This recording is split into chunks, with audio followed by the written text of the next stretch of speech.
Welcome to Frame by Frame, a series spotlighting the vibrant voices of New York City filmmakers. I'm Robert Small, director of the New Media Lab at Macaulay Honors College. In this episode, we're featuring three standout creators from the CUNY Film Festival who will give a behind-the-scenes look at their films and share their journeys. So let's meet them. First, we have Katalina Gutierrez. Katalina is the director and cinematographer whose work in documentaries and fiction exploring women's stories has been featured in the New York Times and exhibited at the Museum of the City of New York. Katalina wrote, directed, and produced the short film Ophelia. Kevin Schreck is an award-winning filmmaker whose internationally produced work include Persistence of Vision, Tangent Realms, and Inogo. Explores topics ranging from animation to science. Kevin produced and directed the feature documentary Antarctic Voyage. Lorena Valencia is an Emmy-winning filmmaker whose work uplifts BIPOC communities exploring themes of identity, power, and reproductive rights. Lorena is a writer, director, and producer of Dandelion. Welcome to Frame by Frame.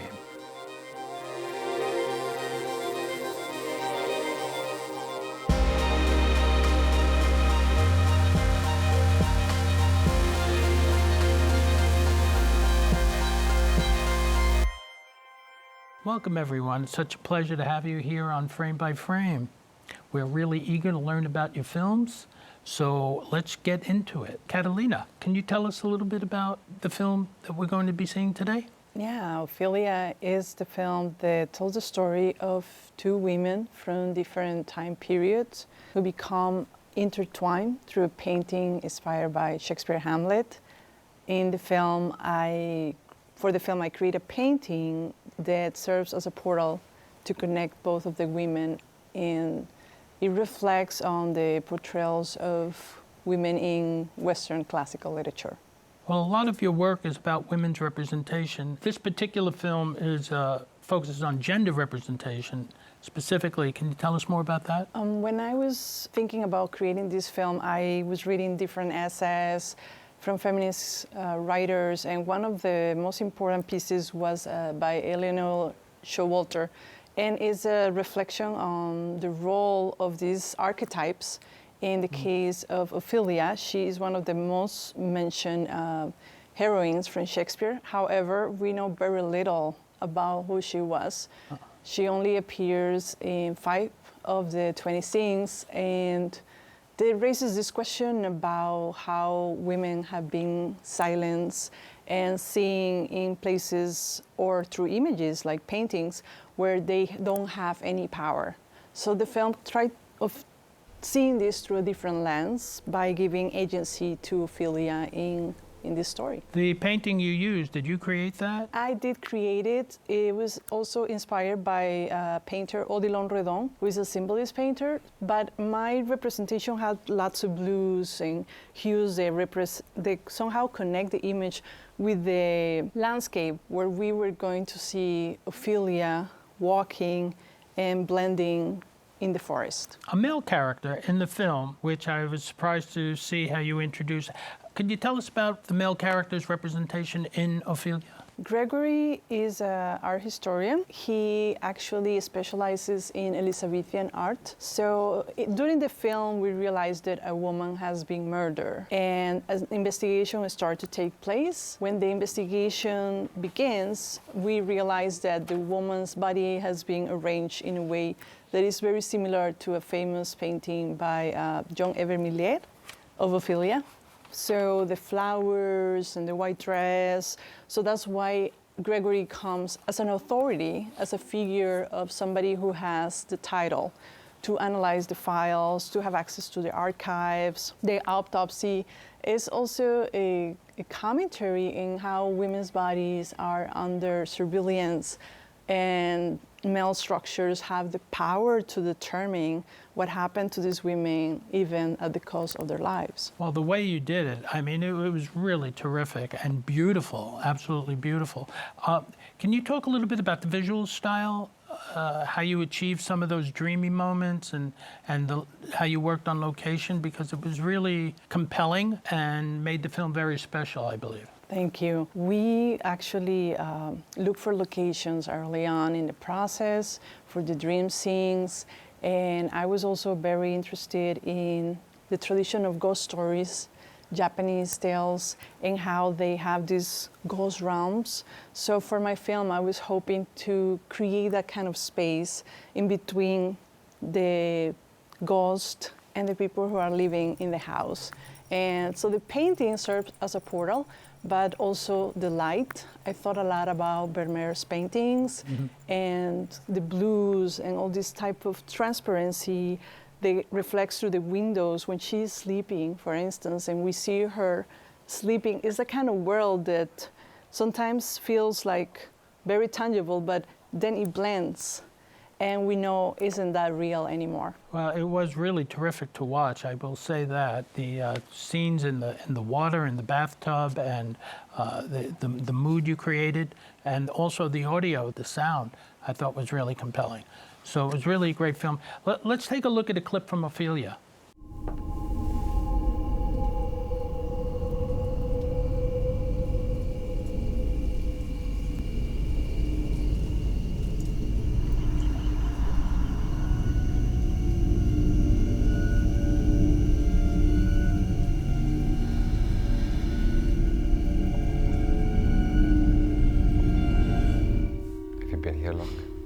No. I went to see a play after the rehearsal. Orlando. It's a new adaptation of Hamlet.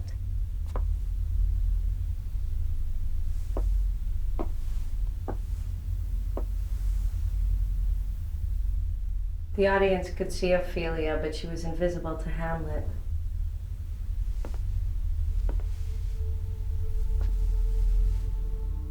In Act 3, Gertrude finds her in the creek while she's still breathing.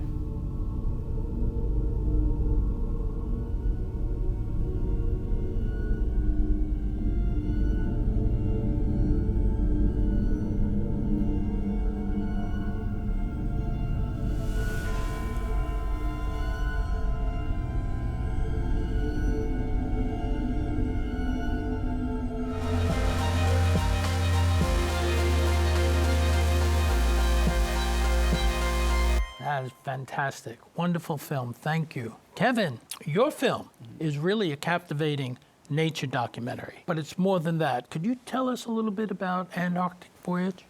Sure. So Antarctic Voyage is a documentary that follows an expedition of several CUNY scientists and other people working on a National Science Foundation vessel. Our main guide through the journey is my friend Samantha Monier, who is a CUNY PhD student at the time. And their mission was to study what the wildlife is doing during the cold and dark austral winter months around the island of South Georgia, which is a really important biological hotspot on the planet, especially in the polar regions on Earth. It's an amazing location and an amazing documentary. Thank you. How did you learn about the expedition? What made you decide, hey, I'm going to do a film about this? Samantha and I were friends from college, and we stayed in touch over the years. And kind of out of the blue, she said that she and some of the other CUNY scientists were applying for a grant with the National Science Foundation to study the wildlife around South Georgia in the austral winter, in the sub-Antarctic. And the NSF was interested, but they had a caveat. They said they would only give this grant money if the scientists had a real plan for what they call broader impact. And that's basically a term that means, how do you get the general public to care? And it was Samantha's idea, knowing that I was a documentary filmmaker. She said, hey, what if we get my friend to make a movie about the research, about the expedition? And of course I jumped at the chance. I mean, I knew that it would be low budget. I knew it would be something with its own challenges that I was not used to. But I was up for the challenge. That's a huge amount of responsibility to take that kind of project on, because I never made anything like that before. But science and nature films growing up especially in the 90s and in the 2000s, loving things like PBS and National Geographic and David Attenborough films, I've always wanted to make something like that. Those are the things that made me want to be a filmmaker in part. And now I kind of got to be part of that legacy in some small way. Well, I enjoy films that David Attenborough makes. Sure. However, that said, I think Antarctic Voyage had a lot more juice, and it kept me it kept me really interested. And I think that's because I started to learn about the crew. Right. And that was really different than just focusing on the ice or the seasickness that they discussed in the film, because the boat was just kept going up and down. I'll talk to you about that later. Sure. How do you make those choices to break kind of the traditional nature documentary format? Part of it was my own personal artistic interests, and part of it was logistics. With regards to the second of those matters, I was a one-man band, basically. I was a one-person filmmaking team, and we didn't have fancy state-of-the-art technology and drones and cranes flying overhead and things. It was very bare bones and low budget, which I'm used to doing. But that meant that making the film gave it a greater sense of intimacy, you know, that it literally was handheld and handmade, and therefore your perspective is, as the filmmaker, is more akin to what it's actually like to be on the ship with the marine techs, with the scientists, with the biology students and the rest of the crew. You certainly achieved that. Yeah, I hope so, because I wanted it to feel like you were actually transported there. I mean, I love those, you know, very lavish, very impressive, beautiful nature documentaries, but they're almost too perfect. They don't necessarily always have the grit and the handmade quality of what it's like to deal with the boat rocking back and forth, and what it is to feel small in such a vast landscape in quite the same way. So I wanted it to be kind of immersive on a low budget scale.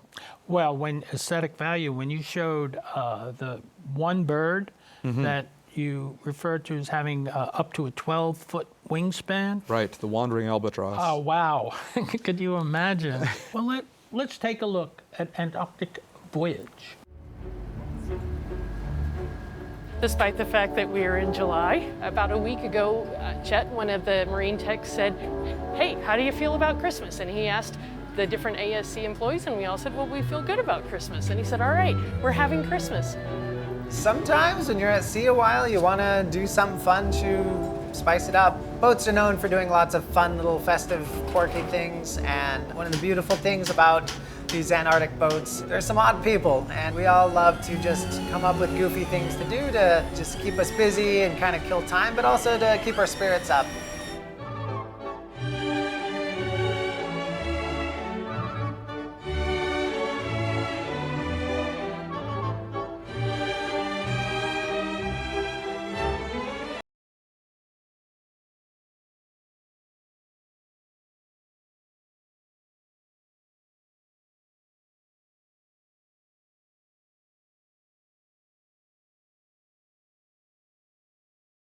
Of polar history, and we were talking about this book, and this was wrapped up for me, and then this is a very special thing, so it was tied up, and it's a handmade book, and it's an anthology of poetry.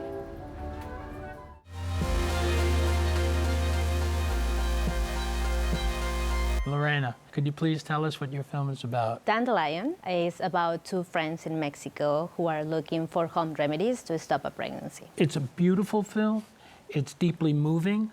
It's fascinating on so many levels. Could you tell us a little bit about what you did to make that film and what inspired you? Yeah, absolutely. Dandelion, the original name is Cuanacaquilitl. That is the name in Nahuatl language. It's a native language in Mexico and means dandelion. So the inspiration became just finding a story that resonated with me. I like to talk about gender issues and women issues and just empowering women. So I started to dig about what is something that really makes me feel passionate about, and I got like those elements. One, feminism. The other was going to my grandmother's story when she was a teenager. So that was also part of the inspiration of this. And then I started to blend in that and fictionalize those two elements. You referenced your grandmother. Did she have a similar experience? Yes. So when I didn't have a very close relationship with my grandma, she passed when I was 15 years old.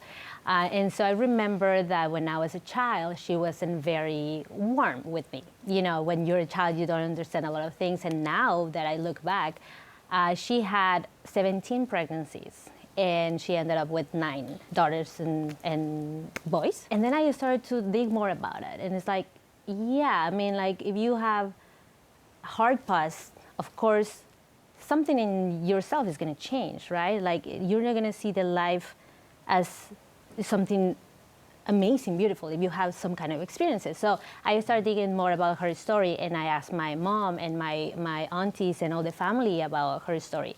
And I found out that she was kidnapped by my grandfather at that time when she was 16 years old. And then the rest is history, right? So it was really moving to me because I understood her perspective. And at the same time, I never met my grandfather, but everybody thinks that he was a good man. So it was like, bittersweet feelings about these two persons. But at the end of the day, I had this very uncomfortable conversation with my mom and my aunties, and I was like, well, we have to call it as what it is.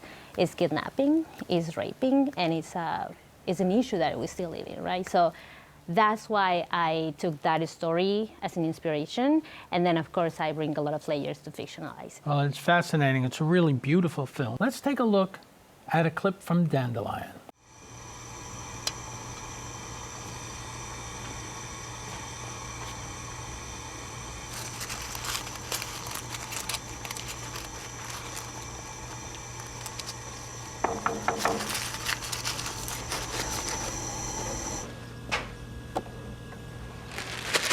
¿Quieres? No.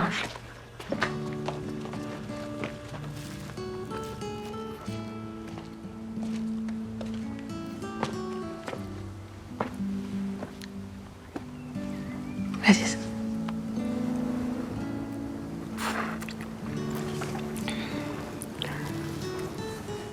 Te extraño. ¿Cómo me pasabas todas las tareas? Ya vi por qué me extrañas. Yo también te extraño. A ver, te extraño.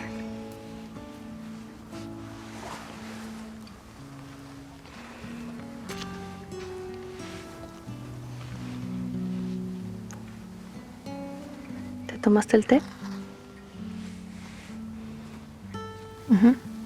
¿Y cómo te sientes? Pues anoche tuve escalofríos.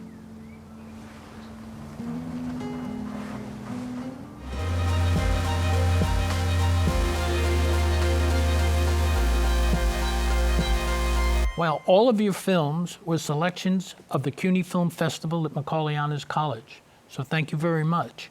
I want to share with our audience a little bit about the festival and where it comes from. The CUNY Film Festival, which is presented by Macaulay Honors College, stands out as the sole CUNY-wide film festival dedicated to showcasing the CUNY filmmaking community. This student-run event includes works by undergraduates, alumni, graduates, and faculty across all of CUNY's campuses. Macaulay serves as the festival's home base and is produced in partnership with Lehman College. We offer a 3-day event with screenings, panels, and a gala-styled award ceremony celebrating the diversity of its artistic voices and promoting professional exposure. The annual festival is now in its 18th year. So hopefully you had a good time at the festival. Let's start with you, Kevin. Could you tell me a little bit about your experience at the CUNY Film Festival and CUNY itself? Yeah, Samantha and I were both there.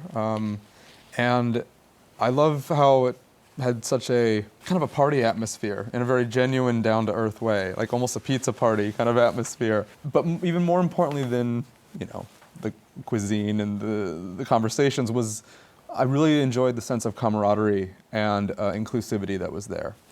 And it being so student-run, there was this tremendous emphasis on the importance of a diversity of voices, networking with different voices, finding value in different stories from different storytellers, and hearing that across different generations and different backgrounds and different identities, and finding that solidarity was really encouraging. And we were very lucky to come home with the top prize of Best Long Form for Antarctic Voyage, very thankful for that. But honestly, we just had a fun time in general too, Sam and I, so thank you for having us. Well, thank you. I made all those pizzas, by the way. Yeah, I could tell, really well crafted. Katalina, what about you? How was your experience with the festival and with CUNY? It was wonderful to have that sense of community, and I study at Hunter College, and so it was lovely to see other filmmakers also presenting their work, talking about the process, and it's so important as an artist to have the moment where you actually can be seeing and share with friends and be here in New York, which I love. So it was a wonderful experience. I think CUNY has made an effort to bring up a lot of filmmakers, especially women, which is unusual. So I'm very, very happy for that. We get great filmmakers from Hunter. Yeah, so Lorena. I love it. Yeah. It was my first time attending the festival, and I thought it was amazing. I echo what my colleagues just said. It was fun. It was very cozy. And I believe in public school, and just like knowing what the school, the public resources have, you know, to offer in front of our eyes, and see all these filmmakers, resilience, different voices, and just independent cinema. Most of our films with very low budget, but it's still very creative. It was an amazing experience. What's unique about it for me as a filmmaker, we try to focus on stories because a lot of technical proficiency and things that cost a lot of money don't exist yet for these student filmmakers or new filmmakers. So to see great stories being told with these resources, it's so terrific. So I'm glad we can do that. And the students who produce the festival, I mean, they get so sucked into it and enjoy themselves so much. It really grows the audience, and I'm glad to be part of CUNY with that. Tell me, what's next? What's next? Well, right now I'm finishing my next short film. This is a documentary. It's about my family, my relationship with the maguey, which is a plant that sustains the community in Pasayucan, Hidalgo, my hometown. And yes, we're in post-production very soon, hopefully in film festivals. Thank you, Lorena. And Katalina?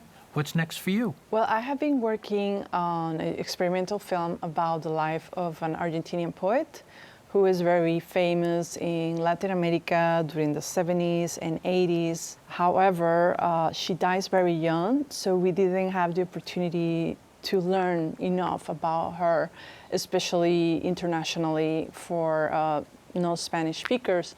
So I have this vision of creating a film that will have some of the archival footage, audio interviews with her, but also will become more experimental in the sense of blending what she was with also her diaries, which are very poetic. So that is something I've been working on. That sounds exciting. Good luck with that. Kevin, do you have something coming up? Right now, my latest film is called Inongo, and that is a biographical documentary about a woman who is a rapper, producer, PhD, multi-hyphenate, polymath. And it's a biography of her life, her journey so far. And it's also the first film in feature film history to have an all-black women animation team. So different artists are doing different segments of her life as different vignettes in their own unique, personal, hand-drawn animation art styles to take the biographical documentary approach to another level. And so far it's been very well received, and I'm really hoping that